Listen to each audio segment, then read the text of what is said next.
বাংলাদেশের প্রবাল দ্বীপ Saint Martin, এটি নিয়ে বহুদিন ধরে রাজনীতি হচ্ছে।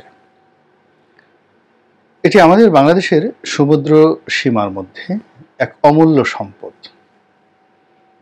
ভৌগোলিকভাবে গুরুত্বপূর্ণ, জিওগ্রাফিক্যাল যেটিকে ইম্পর্টেন্স বলা হয়, তার বাইরে প্রাকৃতিক যে ভারসাম্যতা রয়েছে, পুরো সমুদ্রের সঙ্গে মূল স্থলবন্দর এবং বঙ্গোপসাগরের সঙ্গে বে অফ বেঙ্গলের সঙ্গে আমাদের যে মহীসোপান রয়েছে, সেই মহীসোপানের মধ্যে এই দ্বীপটির যে অস্তিত্ব, পুরো গাঙ্গেয় বদ্বীপের জন্য যে একটি ব্যালেন্স, এটা যারা জিওলজিক্যাল সার্ভে করেন তারা বলতে পারবেন যে এটি কতটা গুরুত্বপূর্ণ, অসম্ভব গুরুত্বপূর্ণ। সুন্দরবন যেভাবে গুরুত্বপূর্ণ, সেন্ট মার্টিন আমাদের জন্য ওইভাবে গুরুত্বপূর্ণ।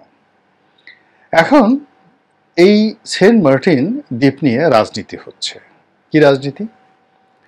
মাননীয় প্রধানমন্ত্রী শেখ হাসিনা বহুবার অভিযোগ করেছেন যে আমেরিকা এই দ্বীপটি লিজ নিতে চাচ্ছেন, ভাড়া নিতে চাচ্ছেন, এবং আমেরিকা কোনো একটা দ্বীপ ভাড়া নেওয়া মানে সেটা একেবারে আজীবনের জন্য নিয়ে নেওয়া, এবং সেখান থেকে কোনো অবস্থায় তাদেরকে সরিয়ে দেওয়া কোনো দেশের পক্ষে সম্ভব হয়নি। ভারত মহাসাগরে দিয়াগো গার্সিয়া, তুরস্কে আমেরিকান ঘাঁটি, জাপানের ওকিনাওয়া দ্বীপ, এরকম অসংখ্য ঘটনা, গুয়ান্তামালা বে, অসংখ্য দ্বীপ বিভিন্ন সাগর মহাসাগরে তারা দখল করে আছে। তো কাজেই যখন এরকম একটা অভিযোগ আসে, আমাদের আসলে বোধ এবং বুদ্ধি খুব কম। একেবারে নিজের ঘাড়ের উপর কোনো কিছু না পড়লে, পেরেক দিয়ে নিজের মাথার উপরে কেউ আঘাত না করলে বা স্ক্রু ঢুকিয়ে না দিলে আমরা বুঝতে পারি না যে আমাকে কিছু ঢুকানো হচ্ছে। তো কাজেই বাংলাদেশের সীমান্ত নিয়ে যে সমস্যা, স্বাধীনতা নিয়ে যে সমস্যা, সার্বভৌমত্ব নিয়ে যে সমস্যা, পার্বত্য চট্টগ্রাম নিয়ে সমস্যা, সেন্ট মার্টিন নিয়ে যে সমস্যা, এই সমস্যাগুলো নিয়ে জনমত যত শক্তিশালী হবে এবং জনগণ যত বেশি জানবে এবং দেশপ্রেমে যত বেশি উদ্বুদ্ধ হবে, ততই বিদেশি যে শক্তিগুলো আছে তারা এই রকম চিন্তা ভাবনা করতে গিয়ে 10 বার চিন্তা করবেন। প্রধানমন্ত্রীর অভিযোগ হলো, নির্বাচনের আগে যেটা ছিল, সে অভিযোগ ছিল যে তারা এই সেন্ট মার্টিন দ্বীপ কিনতে চাচ্ছে, নিতে চাচ্ছে, ঘাঁটি করতে চাচ্ছে, আমি সেটা দিচ্ছি না, এজন্য আমার বিরুদ্ধে আমেরিকা চক্রান্ত করছে। ভালো কথা। আমেরিকা বলল যে না, তাদের এই ধরনের কোনো পরিকল্পনা নেই, এই ধরনের কোনো কাজ তারা করেনি, এই ধরনের কোনো কথা তারা বলেনি, তাও ভালো কথা। আমেরিকান যারা লবিস্ট গ্রুপ রয়েছেন বাংলাদেশে, আমেরিকার পক্ষে কথাবার্তা বলেন, তাদের বক্তব্য হলো এই দ্বীপ দিয়ে আমেরিকা কি করবে? এ ছোট্ট একটা দ্বীপ, এখানে তো কোনো নৌবহর আসতে পারবে না। আমেরিকার যে বড় বড় জাহাজগুলো রয়েছে, সেই জাহাজ তো বঙ্গোপসাগরেই ঢুকতে পারে না। বঙ্গোপসাগরে যে স্বাভাবিক গভীরতা রয়েছে, এই গভীরতায় তাদের যে বড় বড় পারমাণবিক চালিত যে সকল জাহাজ রয়েছে, যেখানে কয়েক ডিভিশন শূন্য থাকে, অর্থাৎ কম করে 20,000 ক্রু এবং সৈন্য মিলিয়ে থাকে, রণতরী, এবং সেই রণতরীতে আবার যুদ্ধবিমান, শত শত যুদ্ধবিমান সেখানে ওঠানামা করতে পারে, এরকম যে জাহাজ, এটি বাংলাদেশের বঙ্গোপসীমানার যে সীমানা আছে, আমাদের বাংলাদেশের সীমানার মধ্যেই তারা ঢুকতে পারবে না। এটা দিয়ে কী করবে? তো এরকম কথাবার্তা বলে আমেরিকাকে দেবত্ব দেওয়ার চেষ্টা অনেকে করেছেন। যা হোক, এরপরে যখন নির্বাচন হয়ে গেল, নির্বাচনে আমরা যেটা দেখলাম যে আমেরিকা টু শব্দ করেনি, রা শব্দ করেনি, উহ করেনি, আহ করেনি। আর বিএনপির প্রতি আমেরিকার যে সফট কর্নার ছিল, সেটি উধাও হয়ে গেল। এবং যেভাবে মিস্টার পিটার ডি হাস, বিএনপির একজন অফিস কর্তা বা দপ্তর সম্পাদক রূপে আওয়ামী লীগের লোকজন যারা নিন্দিত হচ্ছিলেন, সেটাও বলা বন্ধ হয়ে গেল, এবং পিটার ডি হাস বাংলাদেশ থেকে চলে গেল, নির্বাচন নির্বিঘ্ন হয়ে গেল। লোকজন বলা বলি শুরু করলো, গোপনে গোপনে, প্রকাশ্যে বলা যাবে না, যে তাহলে কি সেন্ট মার্টিনের ব্যাপারে দফা রফা হয়ে গেল? তো এই সকল কথাবার্তা যখন চুপি চুপি হচ্ছে, ইতিমধ্যে সেই জানুয়ারি থেকে মে মাস পর্যন্ত প্রায় 5 মাস চলে গেল। এই 5 মাস পরে অল অন এ সাডেন সাবেক সেনাপ্রধান আজিজের উপর আমেরিকা একটি নিষেধাজ্ঞা দিয়েছে। এটি ছিল প্রকাশ্য একটি বাধা সরকারের জন্য। আর গোপনে আর অনেক কিছু আমেরিকা হয়তো করছে, যার প্রেক্ষিতে মাননীয় প্রধানমন্ত্রী দুটো কথা বলেছেন। একটা হলো এই সেন্ট মার্টিন দ্বীপ এখন তিনি আর বিক্রির কথা না বলে বলছেন লিজ দেওয়ার জন্য তার প্রতি চাপ প্রয়োগ করা হচ্ছে, আর তিনি সেটাতে রাজি না হওয়ার কারণেই এই নানা রকম বাধা বিঘ্ন প্রতিবন্ধকতা এটা আমেরিকা সৃষ্টি করে চলেছে। এই হলো মোদ্দা কথা। আরেকটি কথা তিনি বলেছেন, সেটা হলো যে আমাদের পার্বত্য অঞ্চলে এখন যে গন্ডগোল চলছে, এই পুরো পার্বত্য বেল্টকে নিয়ে, তার সঙ্গে সঙ্গে মায়ানমারকে নিয়ে আলাদা একটা খ্রিস্টান রাজ্য লাইক ভ্যাটিকান সিটি কিংবা ইন্দোনেশিয়ার একটা দ্বীপ তারা নিয়ে গেছে পূর্ব তিমুর, এরকম একটা পূর্ব তিমুরের মতো একটা রাজ্য বা একটা স্বতন্ত্র রাষ্ট্র এটি তৈরি করার জন্য তারা চেষ্টা করছে। রাজ্য যদি হয় তাহলে বাংলাদেশকে বলবে যে তুমি এদেরকে স্বায়ত্তশাসন দিয়ে দাও, আর যদি রাষ্ট্র হয় তাহলে ভিন্ন একটা স্বতন্ত্র সত্তা দিয়ে সেখানে একটা রাষ্ট্র তৈরি করা হবে। এরকম একটি অভিযোগ প্রধানমন্ত্রী করেছেন। এটি নিয়ে আলাদা একটা ভিডিও হবে। এখন যেটা বলছি সেটি হলো, ইংরেজিতে যে একটি কথা রয়েছে, রাজা কখনো মিথ্যা বলেন না, মিথ্যা বলতে পারেন না, এটা ব্রিটিশ একটা প্রবাদ।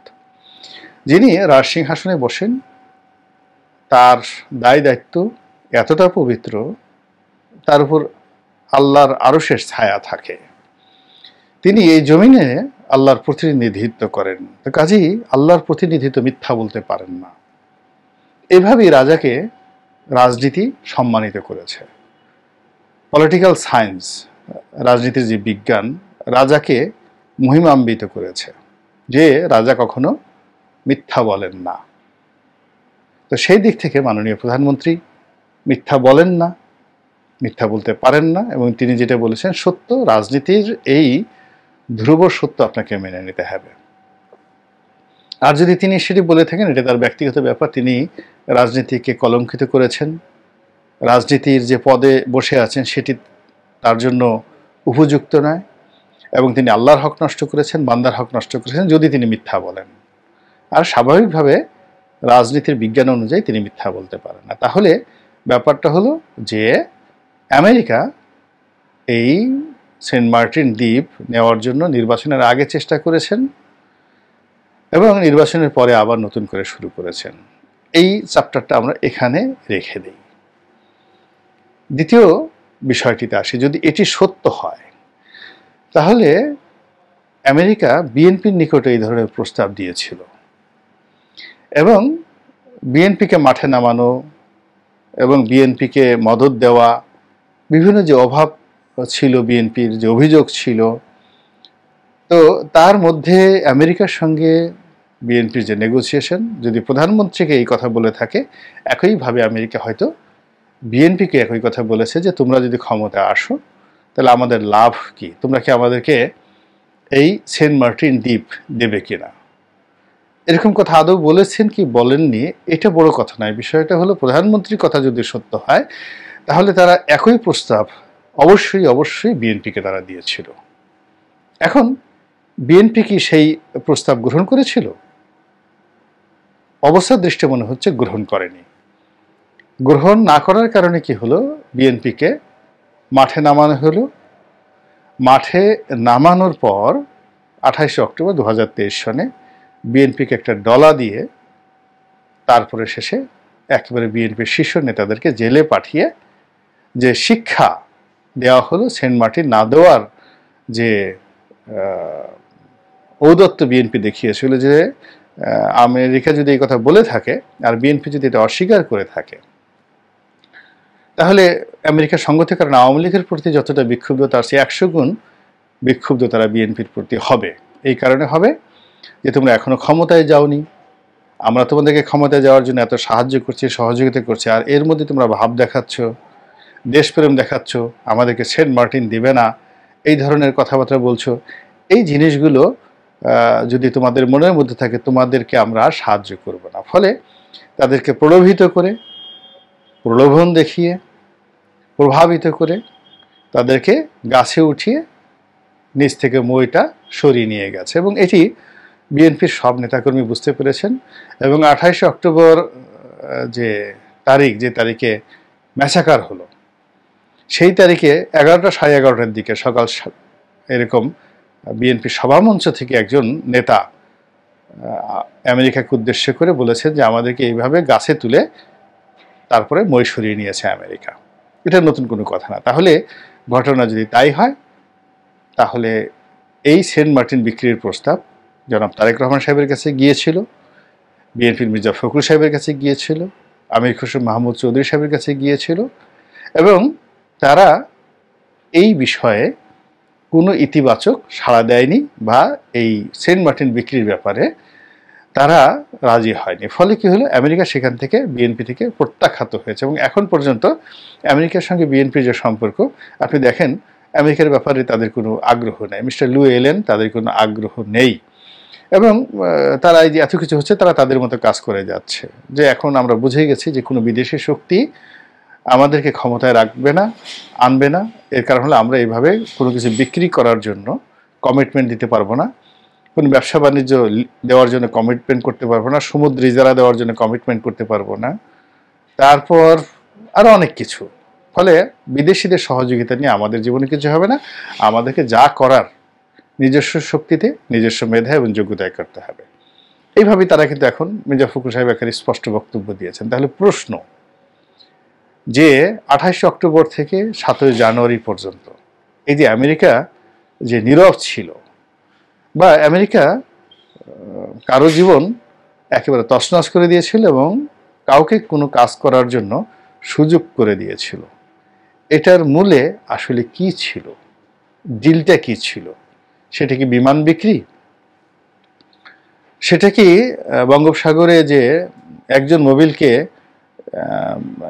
যে তেল এবং গ্যাস অনুসন্ধানের সুযোগ করে দেওয়া, নাকি সেন্ট মার্টিনের ব্যাপারে কোনো কথাবার্তা হয়েছিল? এই বিষয়গুলো নিয়ে আবার যখন আলোচনা শুরু হয়েছে, আপনারা যারা বিশ্লেষক তারা গভীরভাবে চিন্তা করলেই আপনার যে প্রকৃত সত্য, ঘটনার পিছনে ঘটনা, নেপথ্যের ঘটনা, সবই আপনারা খুঁজে পাবেন।